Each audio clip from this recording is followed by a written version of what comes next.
नमस्कार, मैं डॉक्टर श्रवण सैनी, सहायकाचार्य श्री राधेश्याम बाल मुरारका राजकीय महाविद्यालय नवलगढ़। आज इस वीडियो में अपन पढ़ेंगे मनु के राज्य संबंधी विचार।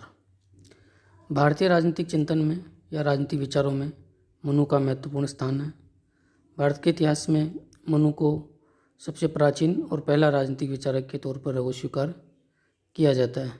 यद्यपि ये बात अलग है कि अभी तक मनु के कालक्रम का निर्धारण नहीं हो पाया है कि मनु जो है वो किस युग में और कब पैदा है वो हुए, लेकिन इस बात पर सभी विद्वान एकमत हैं कि मनु जो है वो प्राचीन काल के विचारक थे, यानी ईसा से 200 साल या 400 साल के लगभग बीच में है वो पैदा है वो हुए। और एक बात और भी है कि प्राचीन भारतीय धर्म ग्रंथों में अनेक मनुओं का उल्लेख है वो होता है। कुल 14 मनुओं का उल्लेख है वो प्राचीन भारतीय धर्म ग्रंथों में है वो आता है। तो ये संदेह है कि जो मनुस्मृति के जो रचयिता मनु हैं वो कौन से थे। इस विषय में जो पश्चिम के विद्वान हैं मैंकोजी ब्राउन, उनका कहना है कि मनु किसी व्यक्ति विशेष का नाम नहीं था, बल्कि प्राचीन भारत में प्रख्यात विधिवेताओं को दी जाने वाली उपाधि का नाम मनु था। मनु को आदि पुरुष के रूप में भी जाना जाता है।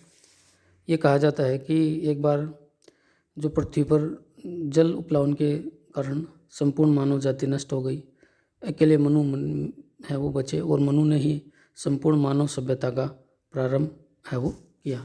तो संपूर्ण मानव सभ्यता का सृजनकर्ता भी है वो भारतीय धर्म ग्रंथों में मनु को है वो बताया गया है।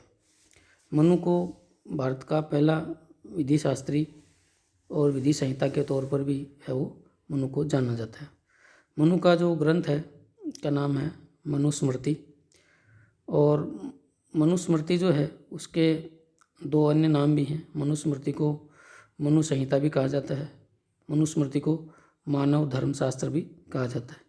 मनुस्मृति मूल रूप में राजनीति पर लिखा हुआ ग्रंथ नहीं है। मनुस्मृति मूल रूप में एक धर्मशास्त्रीय परंपरा का ग्रंथ है।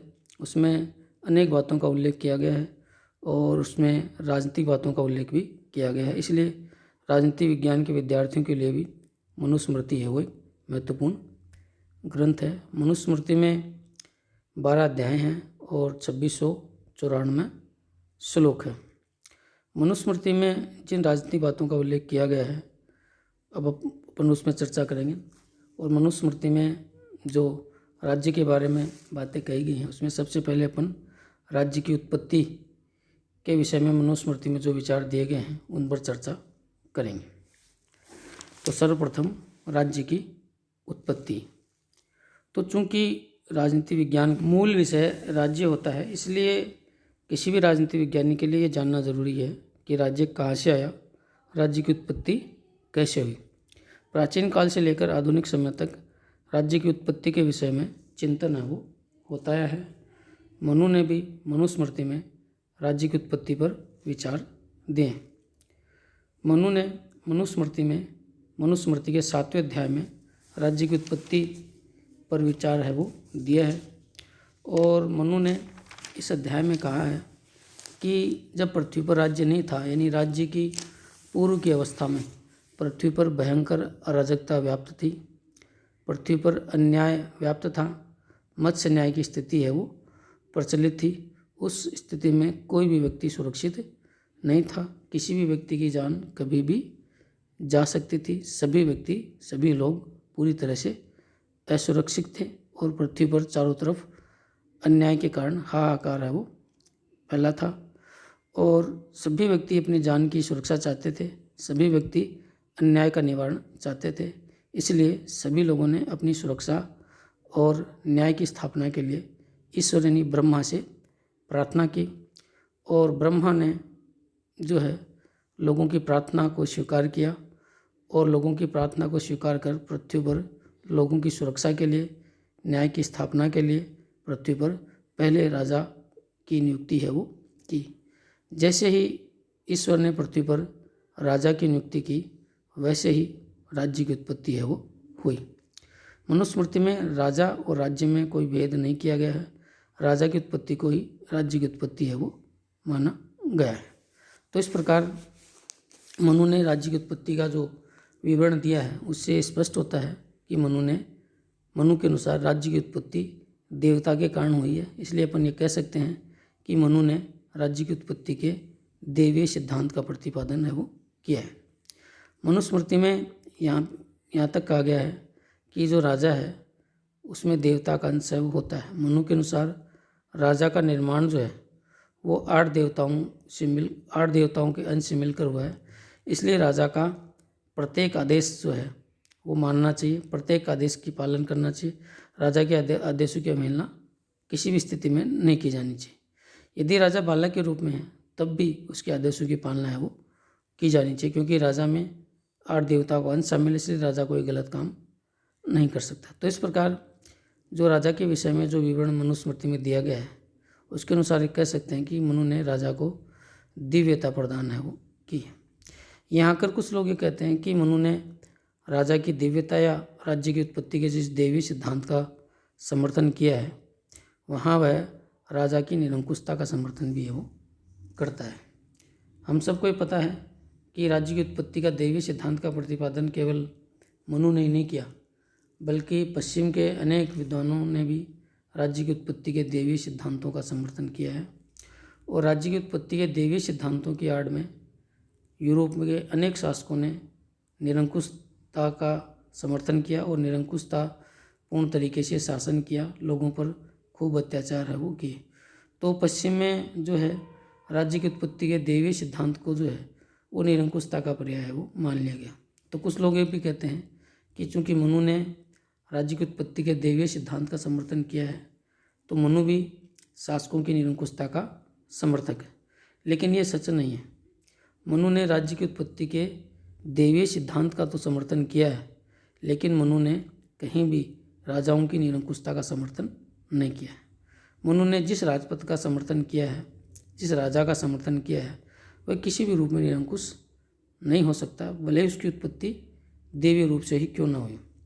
मनु का राजा इसलिए निरंकुश नहीं हो सकता क्योंकि मनु ने अपने राजा के ऊपर अनेक प्रतिबंध है वो आरोपित किए हैं, और उन प्रतिबंधों के अधीन रहकर राजा कभी भी निरंकुश नहीं हो सकता, वो मनमानी नहीं कर सकता।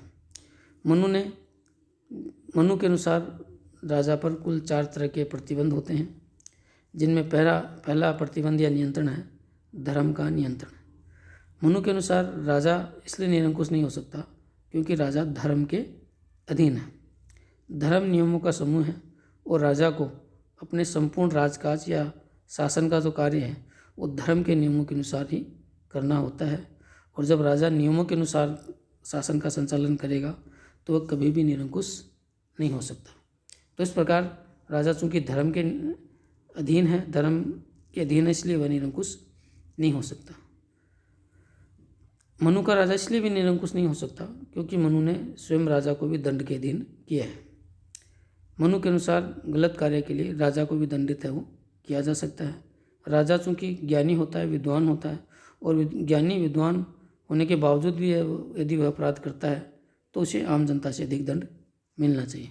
तो चूँकि मनु का राजा स्वयं दंड के अधीन है, इसलिए भी वह मनमानी नहीं कर सकता, वह निरंकुश है वो नहीं हो सकता। मनु के राजा पर जो अगला नियंत्रण होता है वह होता है संस्थागत नियंत्रण। इसका अर्थ यह है कि राजा अपने शासकीय कार्य अपनी मर्जी से या इच्छा से नहीं करता।